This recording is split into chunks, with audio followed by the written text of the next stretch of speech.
Invasion games or territory games are activities that show the player's ability to move into a space, to goal, to occupy the opponent's space, and to defend their space. The games are played by teams with a set of time. Each team invades the opponent's territory, score points, and prevent opposing team to score. Benefits from playing invasion games. 1. You feel relaxed because you are happy while playing. 2. You have a stronger immune system because you strengthen your body's natural defense. 3. You always have good mood because you play with friends who inspire you. Number 4, you become more flexible because you stretch those bones and muscle as you play. 5, you can have good skin because you sweat and it could flush toxins. 6, you can maintain your proper posture and weight.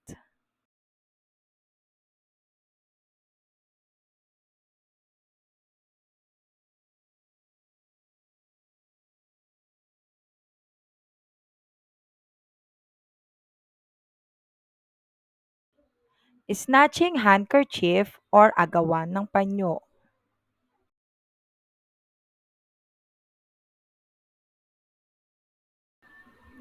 Rules in playing agawan ng panyo. 1. Each team forms a line and takes its place immediately behind one of the two parallel lines facing the opponents. 2. The players divide into two teams of equal numbers. At a given signal, player from each team run towards the handkerchief. They each stand, one hand posed to snatch the handkerchief, and the other hand ready to tag the player who touches the handkerchief first. One player grabs the handkerchief and tries to run away with it. If the snatcher successfully returns to his line with the handkerchief, he scores a point for his team. The player loses turn if the snatcher is tagged, no point is scored for either team. Skills in playing the game. 1. Reaction time. The ability to move quickly once a signal to start moving is announced. 2. Dexterity. The ability to move the hands quickly with mental coordination. 3. Speed. The ability to move all or a part of the body quickly.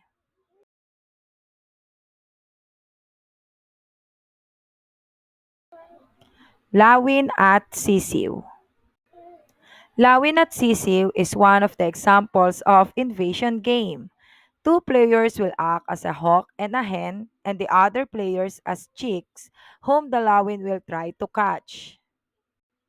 Strategies in playing lawin at sisiw.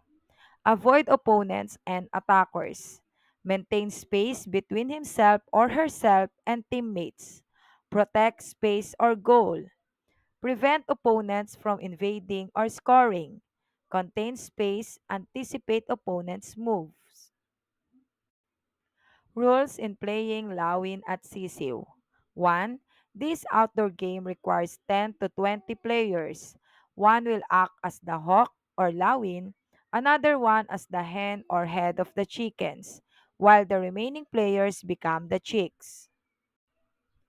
The hen stands in front of the file of the chickens, which are arranged one behind another, holding each other's waist while the group searches for food.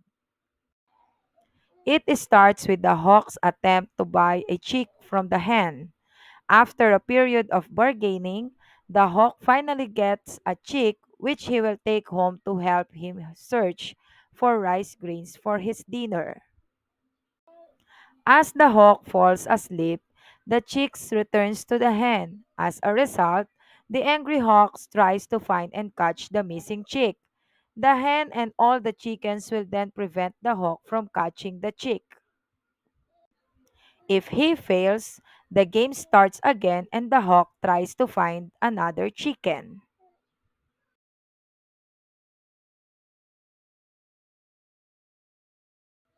Sungka board game. It is a game played by two players by using a solid carved wood with two rows of seven circular holes and two large holes at both ends called house or bahay. 49 small stones, marbles, pebbles, seeds, or even shells can be used in holes that are alternately out except in the house. The two players hold each side of the rows as their territory. It is also a turn-based game. To win a sungka, the players aim of the game. Sungkaan. It is placed horizontally between the two players, and each player has seven houses in front of him, and the head should be at the far ends to the left and right. Rules in playing sungka. Both players play simultaneously. Once a player has ended their first turn, he must wait for the opponent to also end his turn, and from that point on, the players simply take its turns. A player must only start with a house on his side of the board. Different skills involved in the Sungka game. Playing Sungka practices your mathematical and analytical skills. It requires good and eye-hand coordination. It teaches sportsmanship. It also teaches the patience and observation.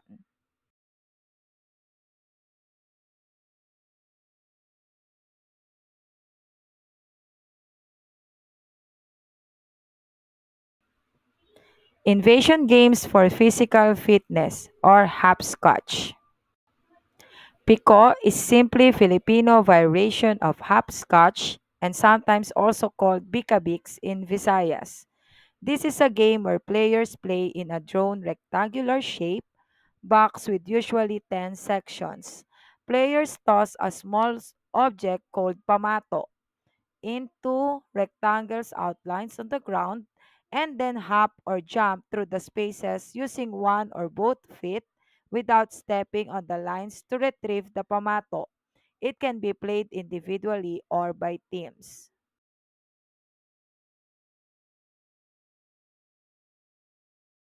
Skills involved in playing Pico. Flexibility. The player needs to bend and move smoothly in throwing the pamato in the square. Balance. The player needs to stand on one foot, left to right, to pick up the pamato. Coordination. The player needs eye-hand and eye-body coordination. Rules in playing Pico. The players will throw the pamato on the line of the last box. The owner of the closest pamato to the arrow line is the first player, followed by the second nearest, and so on. From the rest area, the first player throws the pamato and should land on each square without going out or touching the border line. The player hops through squares. The squares have symbols whether the player will use 1 foot or 2 feet on landing. If he or she successfully steps on all squares and blocks, he or she throws the pamato backwards wherever the pamato lands in his or her space called house. Then she writes his or her name on his or her house. The player who has the most invaded space or house is the winner. The player loses turn if the pamato lands outside the box and touches the line. B. If he or she steps on the borderline and on someone's house. C. He or she uses the wrong foot. D. He or she hops on the wrong square.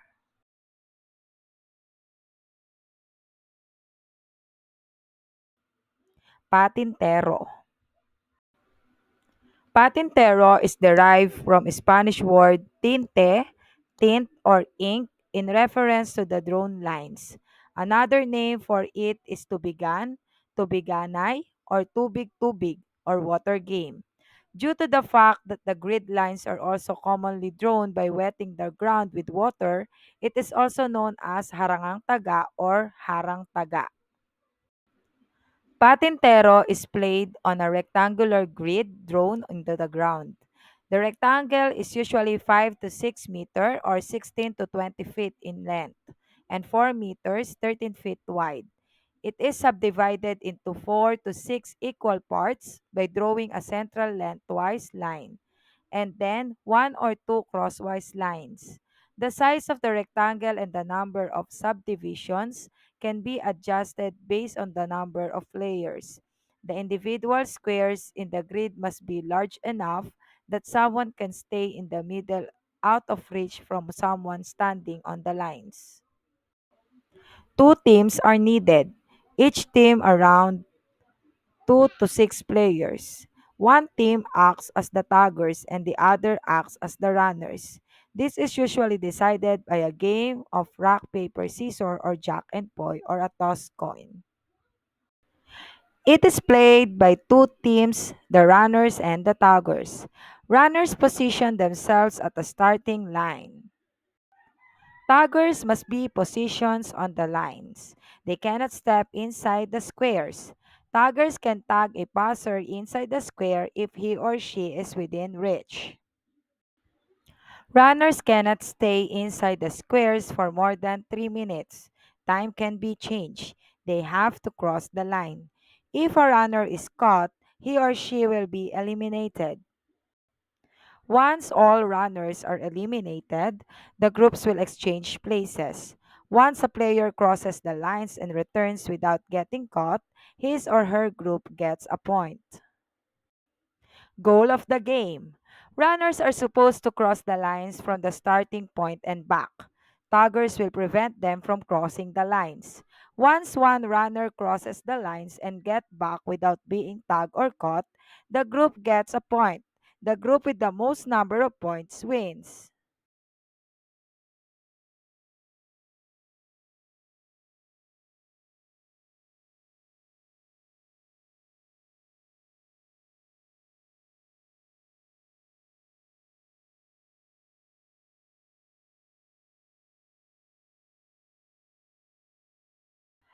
Tumbang Preso. Tumbang Preso is a unique traditional game in the Philippines. The name of this sport is derived from the Filipino words tumba, which means to fall, and preso, which means prisoner, translating to fallen prisoner. The equipment needed is an empty can or any kind of can or bottle, and a slipper or any piece of flat stones as a pamato for each player. One player or the taya or it guards the can while the others behind the tow line is their pamato. The objectives is for the players to hit and knock down the can with the pamato, and for the it to put back the can inside the small circles a few meters away from the tow line. When a player is tagged while recovering the pamato, they become the it. How to play tumbang preso. An it, the one to guard the empty can, is chosen by throwing the pamato to the tow line by all the players. Whoever's pamato is farthest from the tow line is the it. The hitter will get ready at the back of the tow line, and at a signal from the it, game starts. The pamato must be retrieved immediately once the can is knocked down. The it will start putting it up inside the circle. The one tag becomes the it. When the can is hit falls outside the circle but remains standing, the it has the right to tag the hitter leaves the tow line. The can may be kicked or knocked down under when it is outside the circle. If the hitter is not able to retrieve his or her pamato, the others can save him her by hitting the can. Benefits of playing tumbang preso. 1. It provides the opportunity to exercise without stress. 2. It enhances creativity and promotes better socializations among kids. 3. It can also help in building a connection between the children and their elders. This is so because these are the games that were enjoyed by their parents and grandparents.